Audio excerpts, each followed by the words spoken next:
سارے اس ملک کے برابر کے شہری ہیں، وہ والے پورشن نکالے گئے تھے. جی جی یہ کیا گیا تھا، سینسر کر دی گئی اور اصل تقریر ریڈیو پاکستان کی آرکائیو سے غائب کر دی. جی جی. تو اب دیکھیں کہ وہ انہوں نے وہاں سے شروع کیا اور انہوں نے کہا کہ آج تک یہ سلسلہ چلتا آ رہا ہے. پھر انہوں نے کہا کہ اظہار رائے اگر اس وقت اس کو پہچانا جاتا تو ملک 2 لخت نہ ہوتا، ایک سابق وزیر اعظم کو سولی پر نہ چڑھایا جاتا، اور اس کے علاوہ وعدہ کیا گیا تھا اسے پورا کیا جاتا. اور انہوں نے کہا کہ پاکستان کی آدھی تاریخ ڈکٹیٹرشپ میں گزری ہے. 1971 میں مغربی پاکستان کے لوگوں کو مختلف تصویر دکھائی گئی. آپ کو پتہ ہے کہ جب یہاں پر جو پاکستان کی مغربی پاکستان کی عوام تھی ان کو یہ بتایا جاتا تھا کہ ہم جنگ جیتنے والے ہیں، اور وہاں پر ہمارا یہ حالت تھی. جی جی، اپنے لوگوں کے خلاف، اپنے ہی مشرقی پاکستان میں یہ ساری جنگ ہم لڑ رہے تھے، اپنے لوگوں کے خلاف لڑ رہے تھے، اور یہاں پر یہ بتایا جاتا تھا کہ جنگ جیت رہے ہیں، جبکہ وہاں پر ہم اس وقت شاید سرنڈر کر چکے تھے. تو اس طریقے سے قوم کو گمراہ رکھا گیا، اور گمراہ رکھنے کی وجہ یہ تھی، اس کا نتیجہ یہ نکلا کہ پھر مشرقی پاکستان ہمارے ہاتھ سے نکل گیا. اس کے علاوہ انہوں نے کہا کہ 75 سال تک سب کو پتہ تھا سچ کیا ہے، لیکن اسے دبایا گیا.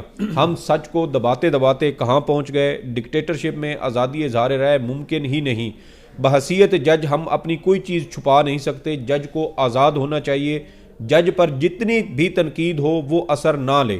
کوئی جج تنقید کا اثر لے گا تو وہ حلف کی خلاف ورزی کرے گا. یہ بالکل اسی طریقے سے آپ اگر آئین پاکستان میں جو سپریم کورٹ، ہائی کورٹ کے ججز یا سپریم کورٹ کے چیف جسٹس یا ہائی کورٹ کے چیف جسٹس صاحبان کا جو حلف ہے، آپ اگر اس کو پڑھیں تو اس میں بھی لکھا ہوا ہے کہ جج کسی قسم کی کوئی ذاتی اناد، کوئی رغبت یا کوئی اس طرح کا جو عنصر ہے اس سے جو ہے وہ تائب ہو کر یا اس کے زیر اثر اپنا کوئی فیصلہ نہیں کرے گا. تو اس کا مطلب یہ ہے کہ اگر آپ سوشل میڈیا کی تنقید سے متاثر ہوتے ہیں اور اس سے دباؤ لیتے ہیں تو اس کا مطلب پھر انہوں نے بالکل ٹھیک کہا کہ آپ اپنے حلف کی خلاف ورزی کر رہے ہیں. اور یہاں سے انہوں نے اپنی جو سپیچ تھی اس کو انہوں نے جوڑا ہے، جو اس وقت صحافیوں کے حوالے سے ملک میں ایک بحث چل رہی ہے کہ ایک 6 رکنی جے آئی ٹی بنائی گئی ہے، اور اس جے آئی ٹی کا کام ہی موجودہ چیف جسٹس قاضی فائز عیسیٰ پر تنقید کرنے والوں کے خلاف کارروائی کرنا ہے.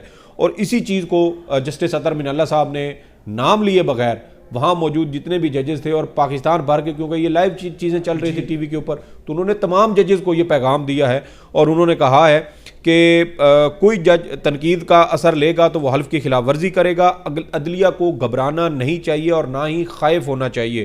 سوشل میڈیا کا اثر ججز پر نہیں ہونا چاہیے. اب یہاں سے وہ کہانی شروع ہوتی ہے جو ہماری یہ موجودہ یہ سیناریو چل رہا ہے. مخاطب قاضی صاحب سے جی بالکل قاضی صاحب کو ہی مخاطب کر رہے تھے، کیونکہ ہم پچھلے تقریباً کوئی 1-1.5 ماہ سے ہم یہ اطلاعات ہمارے سامنے تھی کہ ابتدائی طور پر ہمیں پتہ چلا کہ کوئی 4 صحافیوں کے خلاف سپریم کورٹ کی جانب سے کہا گیا کہ ان کے خلاف جو ہے وہ انکوائری ہونی چاہیے. جو ایف آئی اے کے افسر ہیں وقار چوہان، ان کو متعدد بار وہ سپریم کورٹ میں آئے ہیں، اور وہ رجسٹرار سپریم کورٹ سے بھی انہوں نے ملاقات کی ہے.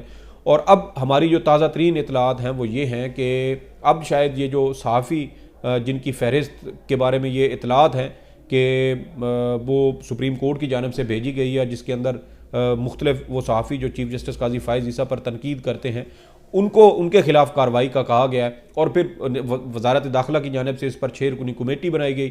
اب وہ 6 رکنی کمیٹی وہ سارا جو ڈیٹا ہے وہ کھنگال رہی ہے. ایف آئی اے خصوصی طور پر ان سارے معاملات کو دیکھ رہی ہے. آن لائن جو بھی چیف جسٹس پر تنقید کی گئی اس حوالے سے سارا ڈیٹا کھنگالا جا رہا ہے.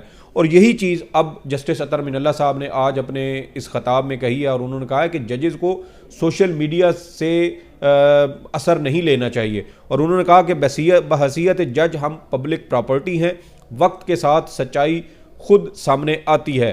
ہمیں اپنے آپ سے سوال پوچھنا چاہیے کہ ہم کہاں جا رہے ہیں. ہم مرضی کے فیصلے، مرضی کی گفتگو سننا چاہتے ہیں. بالکل انہوں نے ٹھیک کہا. اب دیکھیں کہ موجودہ چیف جسٹس قاضی فائز عیسیٰ کے خلاف جب سپریم جوڈیشل کونسل میں ریفرنس چل رہا تھا تو اس وقت چیف جسٹس صاحب کے جو خطوط وہ صدر پاکستان کو لکھتے تھے، سیلڈ انویلپ میں ہوتے تھے، وہ صدر پاکستان تک پہنچنے سے پہلے وہ صحافیوں تک پہنچ جاتے تھے. اس کے اوپر بریکنگ دی جاتی تھی، اور وہ ان خبروں کی بنیاد پر چیف جسٹس قاضی فائز عیسیٰ صاحب نے اپنا جو اس وقت ایک موقف ہوتا تھا یا بیانیہ ہوتا تھا یا اپنی ان کی جو ایک طرح سے ان کی لڑائی کہہ لیں جو صدارتی ریفرنس کے دوران وہ لڑ رہے تھے، وہ انہوں نے انہی صحافیوں اور انہی خطوط کو لیک کرنے کی بنیاد پر لڑی. اور جب وہ خود چیف جسٹس بنے اور ان پر تھوڑی سی تنقید ہوئی تو اس کے اوپر انہوں نے جو ہے وہ ریاستی ادارے اس میں انوالو کر لی ہیں. اور اب 6 رکنی جے آئی ٹی باقاعدہ ان ساری چیزوں کی تحقیقات کر رہی ہے. تو جسٹس اطہر بن اللہ صاحب نے در حقیقت سپریم کورٹ کے چیف جسٹس قاضی فائز عیسیٰ کو اور جو دیگر جج صاحبان ہیں ان کو یہ کہا ہے کہ آپ سوشل میڈیا کا اثر نہ لیں, آپ اس چیز کو محسوس ہی نہ کریں کہ آپ کے بارے میں کوئی کیا رائے رکھتا ہے. ججز کو اپنے جو فیصلے ہیں وہ کسی بھی قسم کے اثر سے بالا تر ہو کر یہ فیصلے مرضی کی گفتگو, اس سے اختلاف نہیں ہونا چاہیے. دیکھیں مرضی کے فیصلے مرضی کی گفتگو, دیکھیں مرضی کی گفتگو تو پھر وہی ہو گئی نا کہ بھائی آپ ایک مخصوص موقف کو وہ پروموٹ کرتے رہیں, آپ ایک خاص چیز کو لے کے چلتے رہیں. سر دیکھیں نا اس کا جی اس کا مطلب یہ ہے کہ آپ کے سامنے جو وکیل پیش ہوا ہے نا, آپ اس کو سنیں, آپ اپنی مرضی کی گفتگو نہ کریں. جو ہم نے پچھلے کچھ کیسز میں لائیو لوگوں نے دیکھا ہے یہ اس کی طرف اشارہ ہے. دیکھیں اس کی یہ بات بھی آپ کی بالکل ٹھیک ہے, کیونکہ جب بھی پاکستان مسلم لیگ پاکستان تحریک انصاف کے وکلاء جب چیف جسٹس قاضی فائز عیسیٰ کی عدالت میں پچھلے 2-3 کیسز لیول پلینگ فیلڈ کا کیس ہو یا بلے کے انتخابی نشان سے متعلق کیس ہو, اس کیس میں ہم نے دیکھا کہ وہ جب بھی اپنے دلائل دینے لگتے تو قاضی صاحب ان کو ٹوک دیتے تھے. خاص طور پر بلے کے انتخابی نشان میں آپ دیکھ لیں مرضی کی گفتگو, بالکل آپ ٹھیک کہہ رہے ہیں. جب تک مخدوم علی خان صاحب الیکشن کمیشن کے دلائل دیتے رہے, قاضی صاحب نے ان کو بہت کم ٹوکا. وہ جس طریقے سے دلائل دینا چاہتے تھے ان کو مکمل آزادی تھی. اور جیسے ہی علی ظفر صاحب آئے ہیں یا حامد خان صاحب آئے ہیں, ان کے اوپر سوالوں کی ایسی بوچھاڑ ہوئی کہ وہ کیس جو شاید 2 سے 3 گھنٹے کے اندر مکمل ہو جانا چاہیے تھا, وہ کیس چلا اور اس کی سماعت تقریباً 9:15 ساڑھے 9 گھنٹے تک چلتی رہی.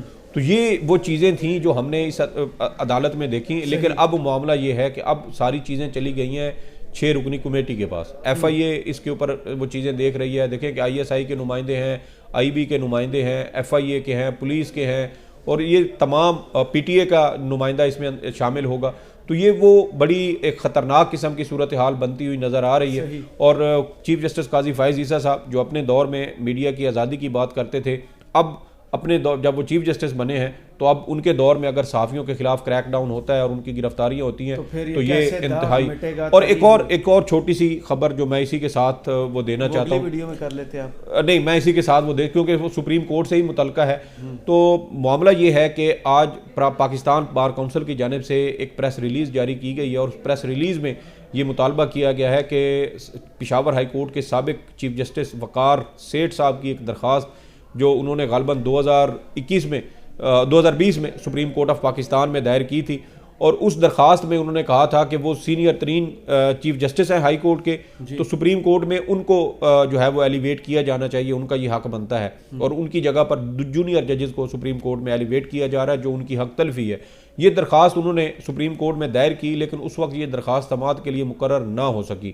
اور اب آپ دیکھیں کہ سپریم کورٹ میں جب سابق چیف جسٹس عمر عطا بندیال صاحب کے جو ہم خیال ججز ہیں ان کے خلاف جب یہ کاروائیاں ہو رہی ہیں, جسٹس مظاہر نقوی صاحب استعفیٰ دے چکے ہیں, جسٹس اعجاز الاحسن جنہوں نے 27 اکتوبر 2024 کو چیف جسٹس پاکستان بننا تھا وہ اسی وجہ سے استعفیٰ دے چکے ہیں, اور اب ان کے جو دیگر ساتھی پیچھے بچ گئے ہیں جس میں جسٹس منیب اختر ہیں, جسٹس عائشہ ملک ہیں, جسٹس شاہد وحید ہیں, اب ان کو بھی ٹارگٹ کیا جانے کا امکان ہے, کیونکہ پاکستان بار کونسل نے آج یہ مطالبہ کیا ہے کہ سابق چیف جسٹس مرحوم وقار سیٹھ صاحب کی درخواست کو سماعت کے لیے مقرر کیا جائے.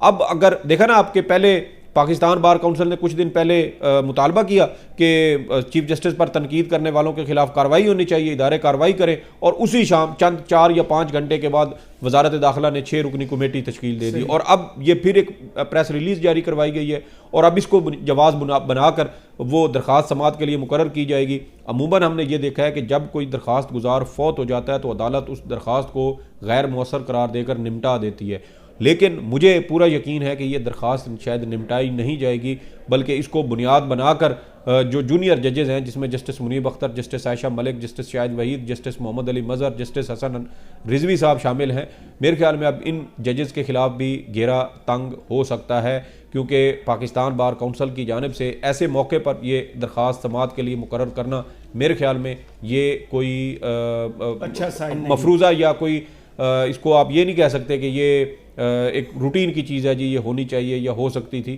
یہ مخصوص حالات ہیں, مخصوص حالات میں مخصوص مقدمات اگر سماعت کے لیے مقرر ہوں گے تو پھر اس کی وجہ سے بہت سارے سوالات بھی جنم لیں گے. بہت شکریہ سعید بلوچ صاحب آپ کے تجزیے کا. کمنٹس باکس میں ضرور بتائیے گا یہ ویڈیو آپ کو کیسی لگی.